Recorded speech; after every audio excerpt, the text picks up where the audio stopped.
اولین محموله امرپ‌های روسی کلاس اسپارک به ایران رسید. رونمایی رسمی از امرپ اسپارک روسی یا همون پیف هالک ساخت نیجریه در ایران. آیا ایران مثل امرپ طوفان خط تولید این امرپ سبک رو از روسیه دریافت میکنه؟ و مقدار کلی این قرارداد چقدره؟ و در نهایت کاربر اصلی این امرپ کدوم ارگان خواهد؟ با ما همراه باشید.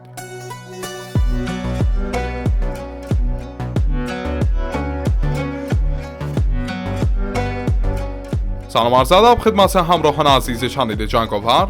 خیلی خوش اومدید به یه ویدیوی دیگه از چنل خودتون. در یک گزارش خبری از یکی از بازدیدهای انجام شده از مرکز آماد و پشتیبانی یکی از ارگان‌های نظامی کشور بود که تصاویری از یک خودروی ناشناخته لو رفت. خودرویی که شباهت بسیار زیادی با امرپ اسپارک روسی یا همون پیف هالک ساخت نیجریه داره.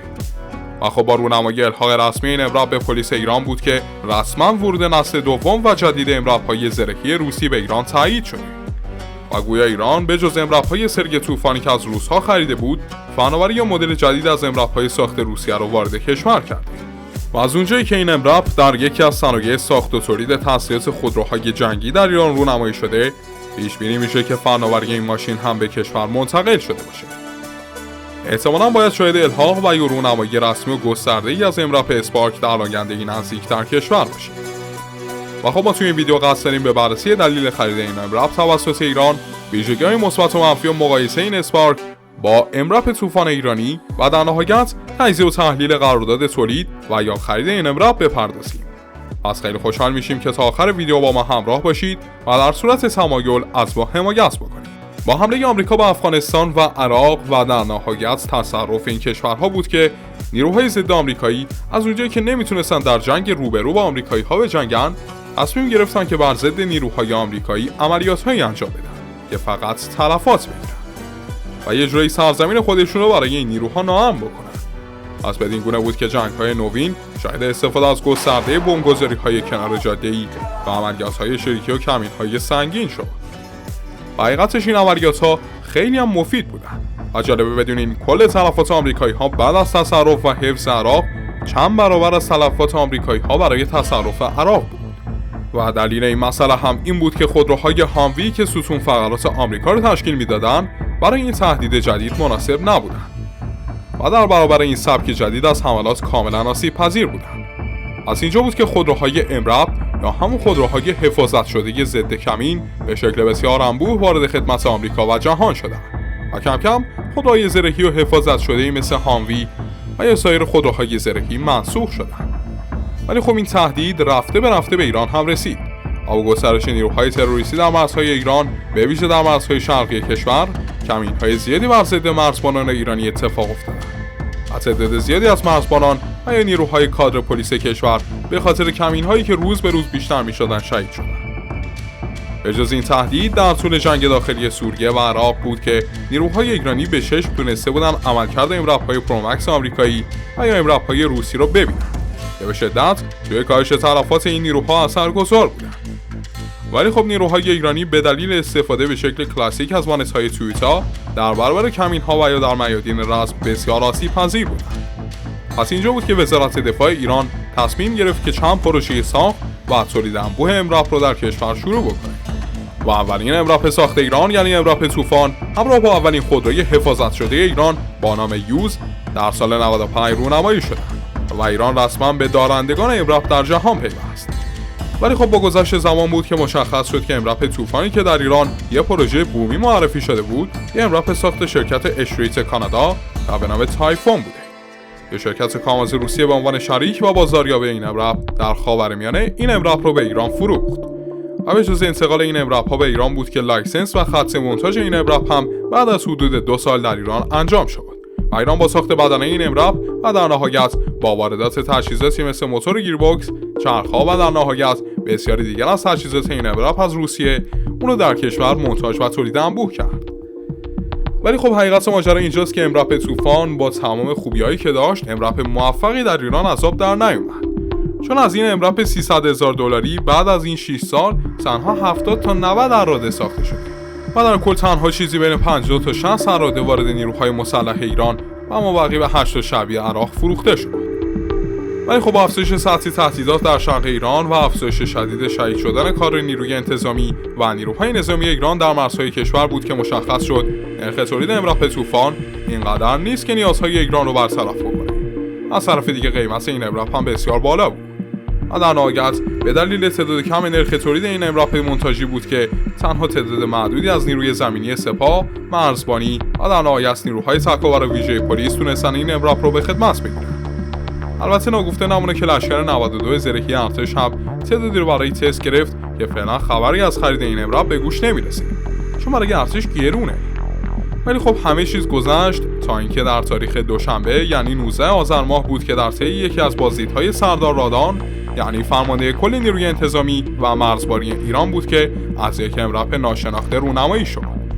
و خب سردار رادان هم این امرپ رو تست کرد و بدین شکل ورود اولی محموله امرپ اسپارک در ایران تایید شد. با توجه به شنیده ها گویا به زودی محموله بزرگتری از این کامیون ها از بندر انزلی وارد کشور خواهند شد و شاهد تحویل چندین محموله دیگه از این امرپ به ایران خواهیم. اما خب بیاین یه نگاهی به امرپ اسپارک بندازیم و ببینیم که این امرپ اصلا چه ویژگی‌هایی داره.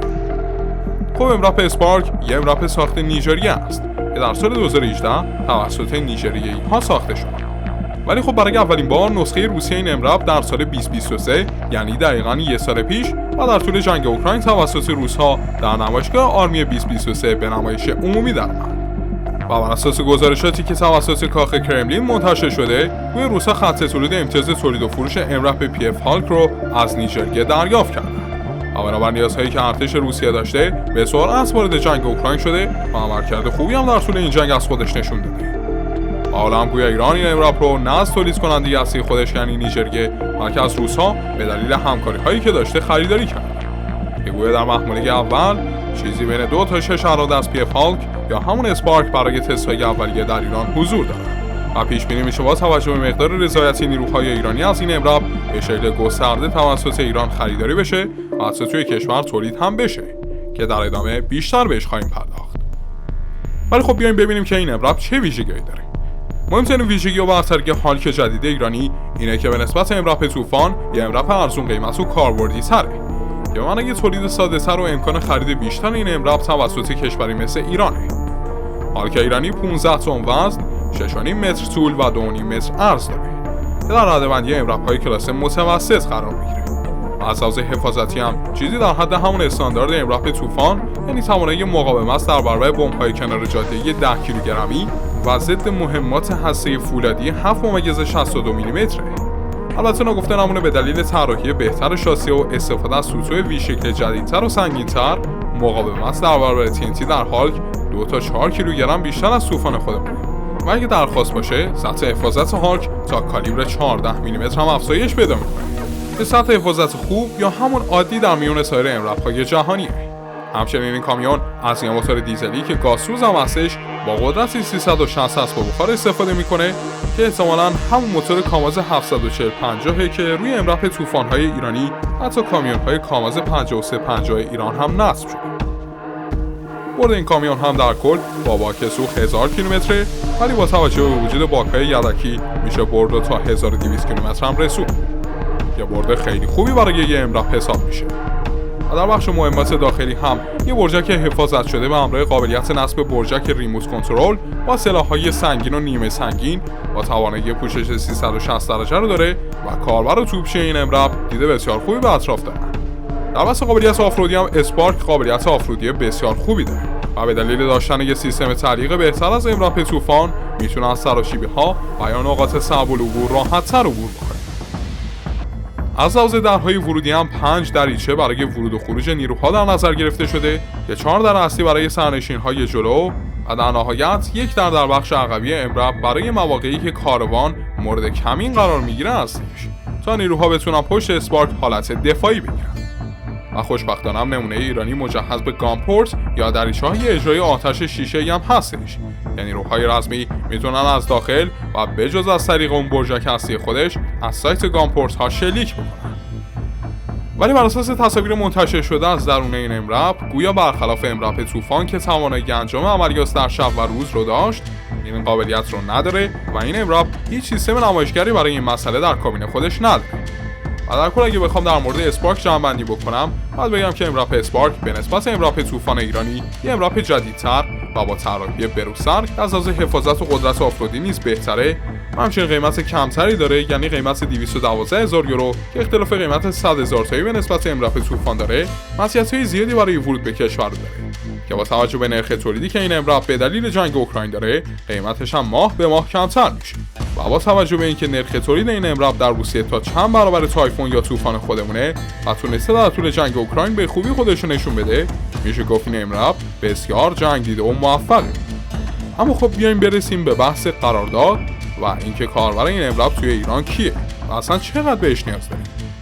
خب بر اساس تصاویر و همونجوری که پیشتر هم گفتیم، کاربر این امرپ نیروی انتظامی در ایرانه و این امرپ هنوز به شکل عملیاتی و در تعداد بالا وارد کشور نشده و تنها تعدادی از این امرپ برای انجام تست‌ها و رفع مشکلاتی که احتمالاً در ایران خواهد داشت وارد کشور شده، ولی این به معنای این نیست که فقط نیروی انتظامی و مرزبانی کشور کاربر اسپارک خواهد بود، چون پیشتر هم امرپ طوفان رو اول نیروی انتظامی گرفت و بعدها سپاه و ارتش هم کاربر امرپ طوفان شدن.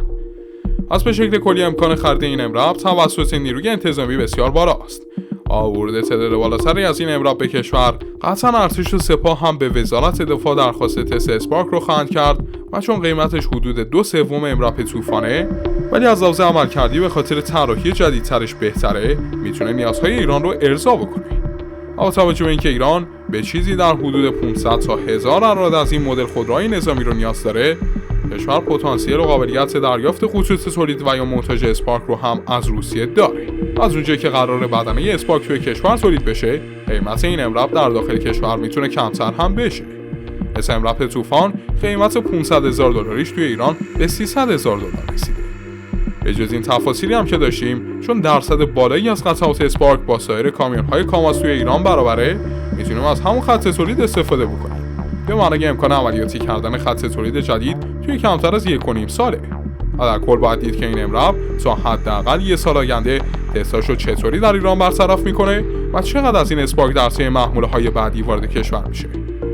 ولی طبق گفته‌های غیر رسمی که به گوش ما رسیده، فرماندهی نیروی انتظامی یعنی سردار رادان علاقه بالایی به این امرپ نشون داده و احتمالاً باید آماده خرید انبوه اسپارک یا همون هالک نیجریه‌ای به کشور باشه. خیلی ممنونم که همراه ما بودید دوستان. بسیار سپاسگزار میشیم که چندین ما رو داخل یوتیوب و تلگرام دنبال کنید و از اخبار و ویدیوهای نظامی جدیدتر مطلع بشید. تا قسمت‌های دیگه، خداگار و نگهدار.